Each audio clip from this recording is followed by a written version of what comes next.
Hi guys, today we're going to start section 3.3, which is called payroll deductions. We're going to actually split it into two sections because it is a pretty large section here with a lot of information. So we're going to call this 3.3 part A. And to start off, we're going to have to understand some definitions of what we're going to be talking about here. So first of all, payroll deductions. What exactly is that? And what it is just it's a certain amount of money that is subtracted from a worker's gross pay. Now remember, gross pay is the actual money that you make, the hours times the pay. That is not counting what you actually bring home and are able to spend. Okay, so payroll deduction is that amount taken out of the gross worker's pay here. Now, so what are some of those deductions? Well, the two major ones we're going to talk about today is basically the tax that we get from the federal and state governments that we have to pay. And the second thing is called FICA tax. And FICA stands for the Federal Insurance Contribution Act. Okay, so what exactly is FICA? FICA is the tax that we have to pay as workers to cover two different things. And the first thing it's going to cover is the pay for Social Security benefits. That includes your retirement, survivor's pay, disability benefits. That is what we use for Social Security. And the second one is for Medicare benefits, and that's your federal health insurance for people that are 65 years and older. Okay, so as you are working, even as a young student, you're putting away money to be used later on. And so that is what FICA is taking that money out of your paycheck for later. Now, in our book, we're using what they call the current rate of FICA, but just note this percent, if you were to look at it now, is not truly 7.65. The total they're using is from 2003. But because of our book and everything and the examples and the answer key, we're going to go ahead and keep it at 7.65%. Okay, so the FICA tax is actually divided out into portions. You actually pay amount of it, and then your employers match that same amount. And the money is divided into these two portions that we talked about. Actually, 6.2% of it actually goes to pay for the security benefits, for the retirement and disability benefits. The last 1.45% goes to Medicare. Okay, so that's what that money is being divided into and being set aside. So we can find out how much we pay in payroll deduction by simply taking the gross pay and multiplying it by the 7.65%. So we've got an example here to work through this. And basically it says, find the FICA payroll deduction for Sophia, who has a biweekly gross pay of $770. So what we're simply going to do is we need to first change that percent into a decimal. So remember, with any percent, I'm going to take it and move my decimal 2 spots to the left to turn it to a decimal. So 7.65% is really as a decimal 0.075. Now that I have the decimal, I'm going to go ahead and multiply it by her gross pay, which in our problem says it's $770. So use your calculator, do it quick and easy, and multiply it out. Because we're dealing with money, we're going to take our answer and round it to the hundredths position. So we find out that $58.91 is her deduction each payday that it comes out of her paycheck for the FICA. Okay, so this talks about FICA. We're going to today talk about the other portion of our federal income tax, okay? In section B, we'll start talking about the state income tax. So today we're just covering the income tax deductions. Now, to do this, we have a table that helps us work through these problems. And on page 87 of your textbook here, we'll pull that in, you have a chart here, table 3.2. And what this does is it shows you what the value of withholding for an allowance is. And it's broken down here by weekly, biweekly, semi-monthly, monthly, quarterly, semi-annual, and annually. okay? And even at the very end here by daily. So every person on their W-4 says, okay, I want this amount of money withheld from my paycheck because this person is a dependent or I'm a dependent on myself. So for one person, you get $57.69 weekly for this, okay? Now, in my family, we're a family of 5. I'm going to take this total, the $57.69, and I'm going to multiply that by 5 so that I know how much withholding needs to come out of my paycheck for my family of 5. If you are just single doing the work yourself, you're going to have $57.69 allowance taken out. Okay, so this is what you'll be using for your homework assignment, is looking at this table to help us deal with our withholding or allowance. And if you notice, it is broken up by your pay period. So remember how we talked about last section, how you can get paid monthly, semi-monthly, bi-weekly, and so we're going to use these totals depending on what type of payment we have. Okay, so let's go ahead and let's work through how to find our our federal income tax. So like I said, we're going to use that published table to help us determine. And then we need to first figure out how much we want to withhold for our allowances. Okay, so each person, like I said, receives support. Basically, anybody who is a dependent, who you should claim as an allowance, is a person who receives support from that taxpayer. So are you paying for that person? Are they dependent on you for food and groceries and care? And this includes yourself. If that's the case, then you should consider them as a withholding, okay? And so now that once you have that information, you'll use your table. And you'll also, before you start a job, have to fill out a W-4 form. And on that W-4 form, you have to say how many, tell your employer what the withholdings are that you want to claim. Okay, so remember, every year you are required, if you work and bring in payment, to file an income tax report. And that is due by the first week there in April. And so when you do your filing your income taxes, you will notice that either you'll have to pay into the government or you'll receive a refund.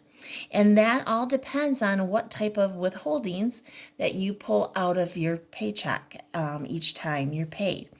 If you receive a large refund at the end of the year, you need to reconsider changing your allowances, because what's happening is you're giving the government more money than what they should be taking, and they're actually using your money for free.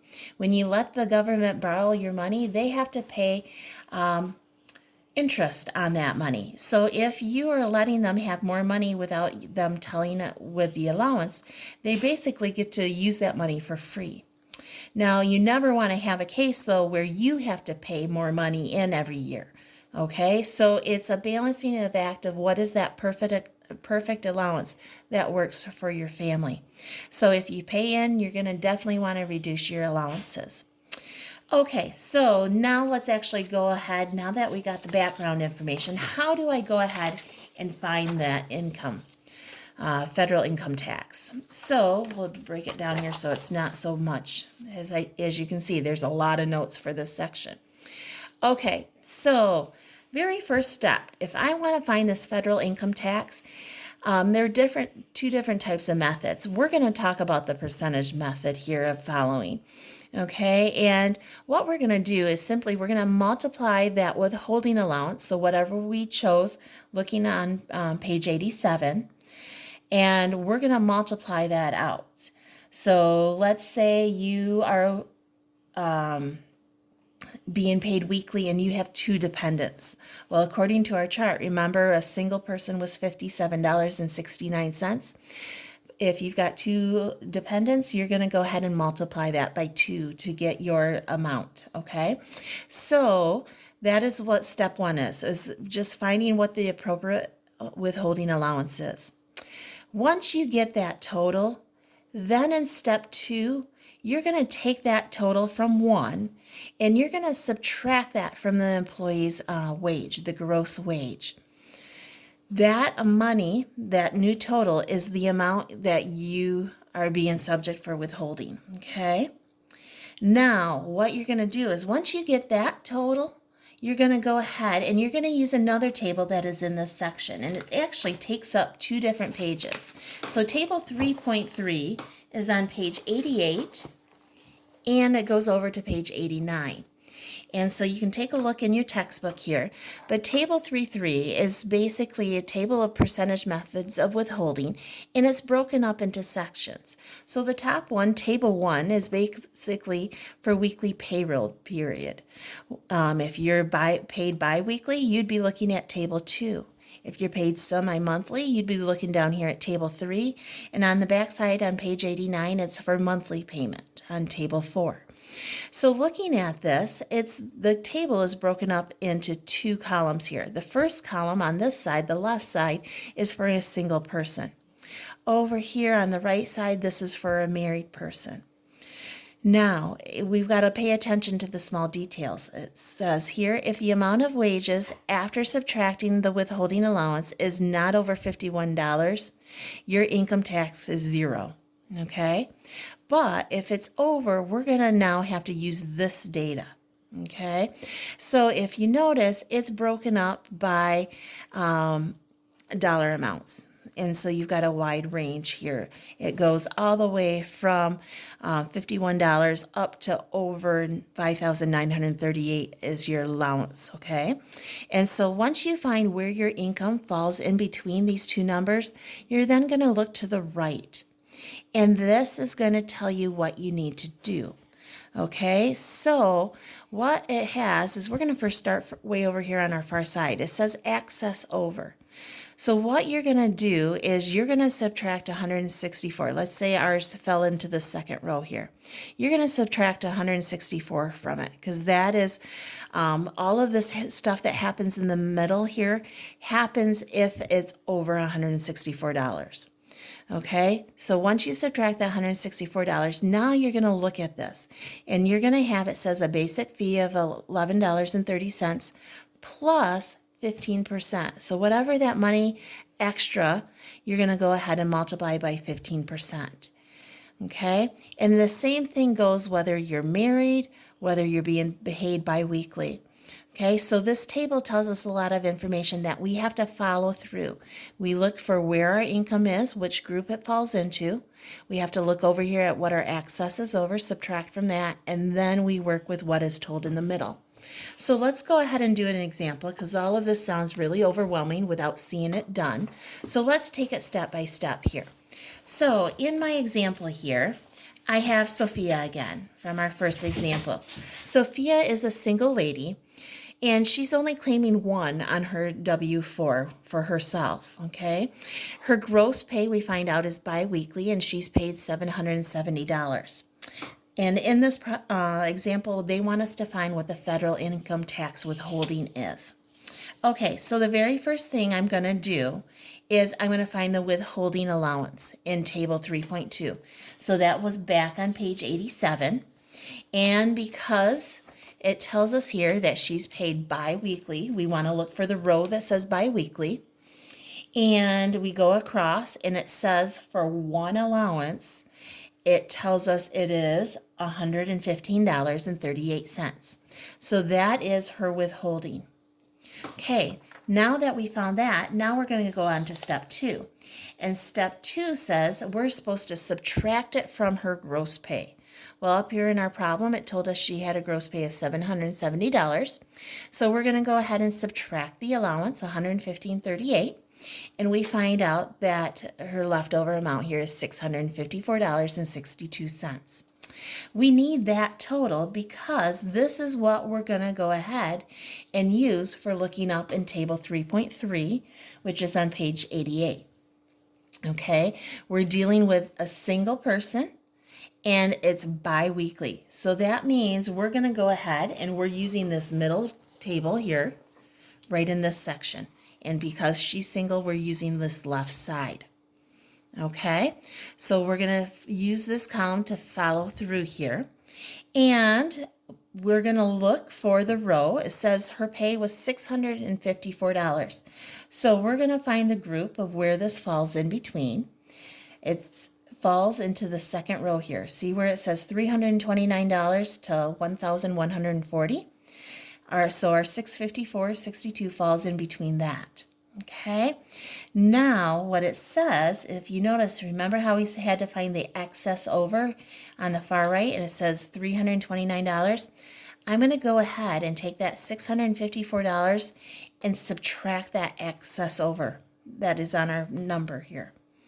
Once I go ahead and subtract it, I then find $325.62. Okay, now that is the total. Remember how when I explained it, this is the total that I'm going to use for all the instructions that is in the middle portion. So right here, this was my excess over. So we're using this row right here. And I followed all the way to the right. This is where I got the excess 329 that I had to subtract. Now that I subtracted, I have the dollar amount of $325.62, and I'm using that to work with the $22.70 plus 15%. So now I have to do this portion of it. So what I'm going to do now is take that $325, and I'm going to go ahead and multiply it by that 15%. Okay, because I have to, whatever that 15% is, and when we do our math, 325.62 times 15%, I get 48.84. I then have to add that to the 2270 because that's what it said on my row. 2270 plus 15%, because that is the amount that I'm going to have to work with. So add those together and it comes to $71.54. Now, that right there is what my actual federal withholding is the $71.54 for each paycheck. Okay, so let's try this on one more example so you feel a little bit more comfortable with this, okay? So here's another example. Okay, we have Dan here. Okay, Dan is, we were supposed to find his federal income tax withholding, and he is married and he claims 4 on his W-4. His gross semi-monthly pay is $1,950. Okay, so using our example up here in the top here, we're going to follow it step by step just like this. Okay, so Dan is married and claims 4 on his W-4. So he's got a wife and probably 2 children. So that's how plus himself makes 4. Okay, so we have to flip to page 87 in our textbook here. And it says his pay is semi-monthly. So looking at my table here, I'm going to go to semi-monthly, follow it across, and it says my value for one withholding is $125. Okay, now that I have that total, I'm going to go ahead and take the 4 times 125 because he's got 4 that he's claiming. Once I get that total, I'm subtracting it from the $1,950. And I find out that the wage that I'm working with is $1,450. Okay, so now that I've got my withholding allowance, now it says to subtract that from his gross pay. Okay, so his amount here that we're working with is, I goofed up here in my notes I'm noticing here. I jumped ahead. What I needed to do in between here was to go ahead and I need to subtract my $1,950, and I'm going to subtract my allowance, which was $1,450. Okay, now that I have that, sorry guys, it's hard to read, I'm going to subtract that, and what I end up with actually is $500 here. Okay, that is what I'm going to be working with looking at my chart. Okay, so now that I have this, move this forward so we have room to work, I need to now turn over to page 88. Okay, I am now going to use, he is paid semi-monthly, so I need to use this table here, and he's married, it says. Okay, and the number, once I subtracted it, was $500. So I need to look in this chart. Okay, definitely over 269, but it's in this amount here. So I'm going to follow it across. Okay, and I got to look at the excess over, which was 269. Okay, so I'm going to take this $500 and I am going to subtract the excess of 269. Okay, once I do that, I get $231. Okay, now looking back at our table, get back to our table here. I've taken care of the excess. What does it say in the middle I need to do?